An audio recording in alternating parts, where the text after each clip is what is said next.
Hi, this is Diane Lovetobake on YouTube. I'm going to show you today how I make a quick dinner, and it's fast and it tastes fantastic. Well, it's pizza. Now, if you're looking for pizza crust, pizza doughs, I have, I believe, close to 29 videos on pizza, and they are from high gluten flour to all-purpose flour, to whole wheat white. I have pastry flour pizza dough, so please check it out. If you don't like this one or you want to try something different, I have so many from recipes from my parents' restaurant and catering business in the past years. So there's just a lot out there. There's also too, if you want to make your own pizza sauce, rather than spend the money for it in the store, I do have a couple of those on my video, on videos on YouTube. On Diane Lovetobake. So we're going to get together first by giving you the recipe for the dough. Now, you can make it by hand if you prefer. I use a bread machine or maker, whatever you want to call it, on the dough cycle.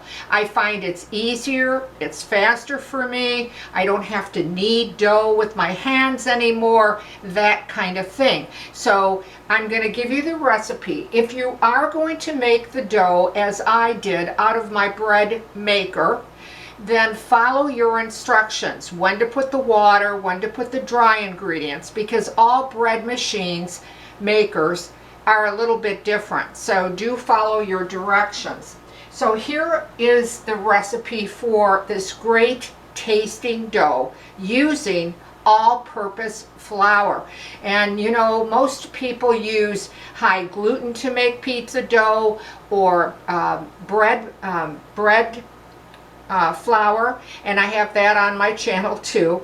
I have every kind of flour, really, and it really comes out great. But anyway, here's the recipe if you want to jot it down. 3½ cups of all-purpose flour, 1 teaspoon of salt, 1 tablespoon of granulated sugar, 2¼ teaspoons of your dry active yeast, which comes generally in a little package, 1 teaspoon of garlic powder, 1 1/3 cup of water, and I usually heat it in my microwave. It's about 110 degrees Fahrenheit, and 2 tablespoons of oil, whatever type of oil. Olive oil is the best, or your organic olive oil, your virgin olive oil. But if you don't have it or you don't like olive oil, then go ahead and use your choice of oil. That was 2 tablespoons. Now, this recipe was given to me by a friend, to be honest. I was at their house, I had pizza with them, and I asked her for the dough recipe, you know. And it was really quite similar to the ones that I have on my channel, but the one ingredient that was different was putting in the garlic powder. Again, that was 1 teaspoon. And I asked her, I said, you know, it reminds me of a pizza dough, you know, from a professional type restaurant.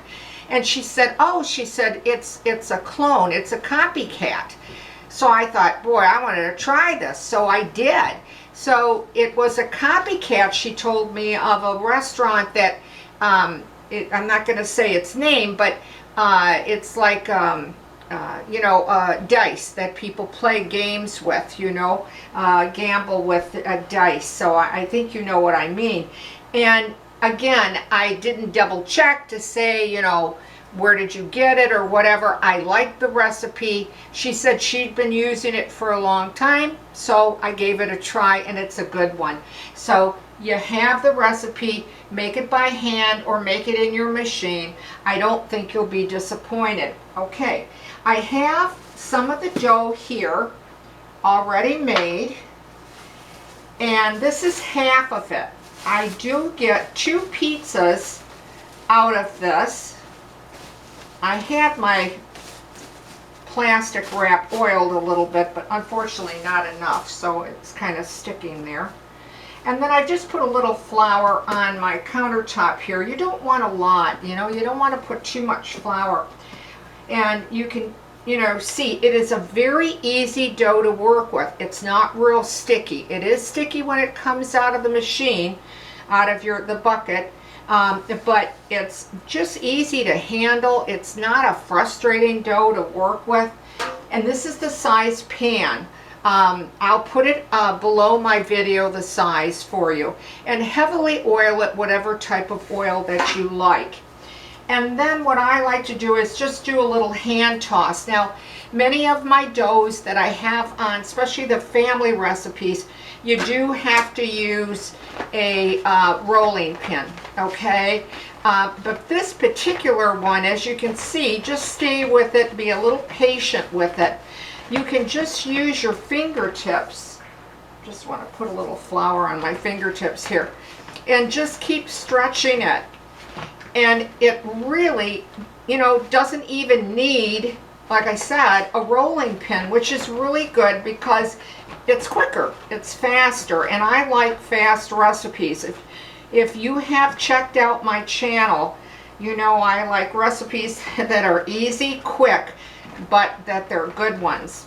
And then just stretch it out, like I showed you, just with your fingertips, the palm of your hand,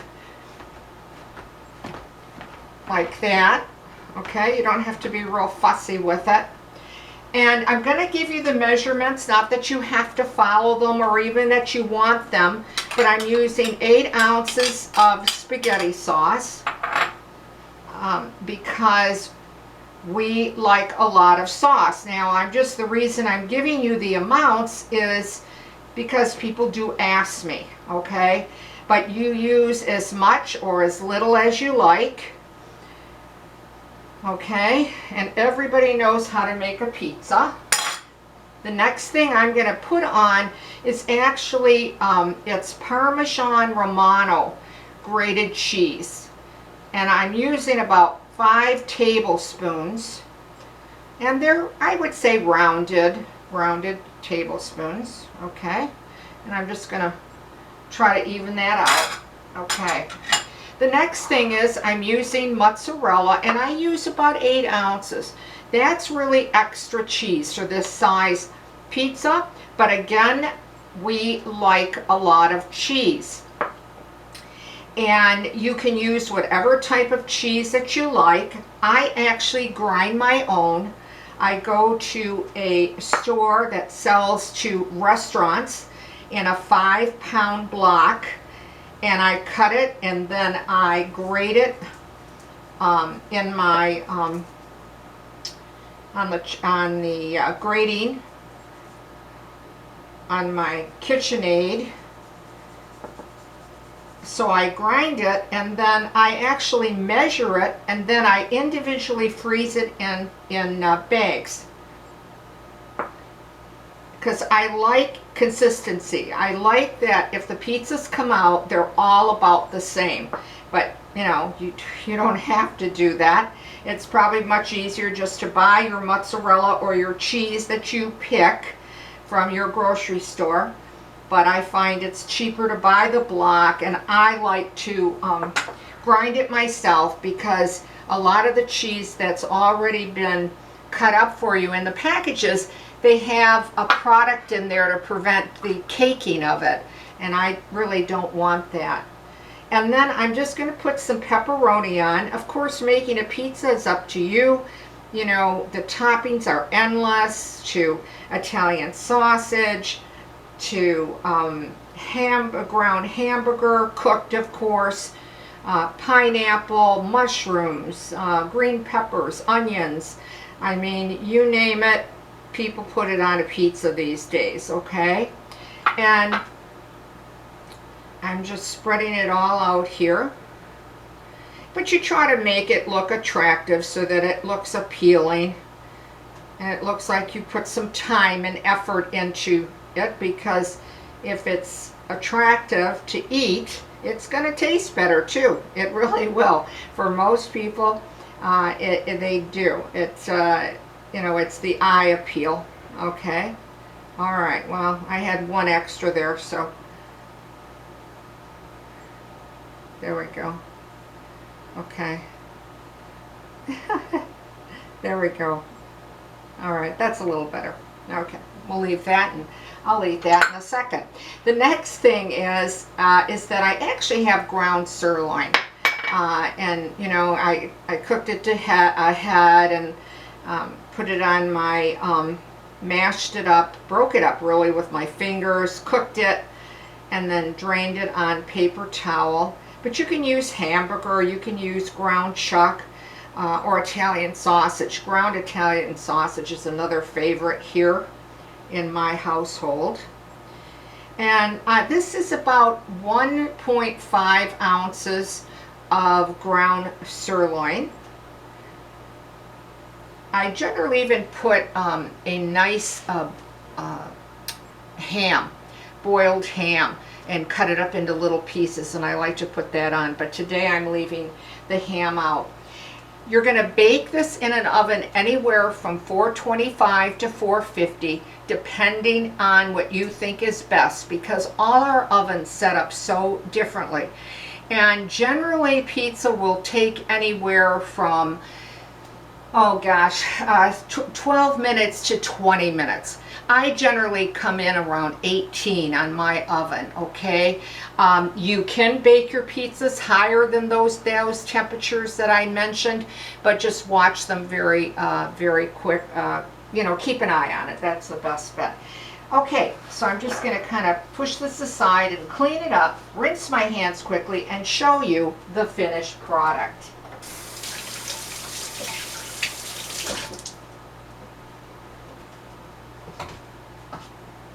And here it is.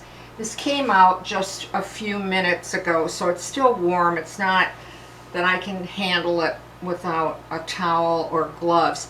This is about, you know, medium thick crust. Again, if you want a thinner pizza, you know, cut back on the dough, okay? Or if you have a larger pan, make a bigger pizza. But this is about medium thickness, okay? And again, going back to my channel again, talking about it, you know, I do have thick crust. I have Chicago style, deep dish, thin and crispy. I have all different ones. So again, if you don't like this this recipe, check out my channel. And then underneath, I don't know, it's still kind of hot, but it's a medium golden brown. It's really just a great tasting pizza.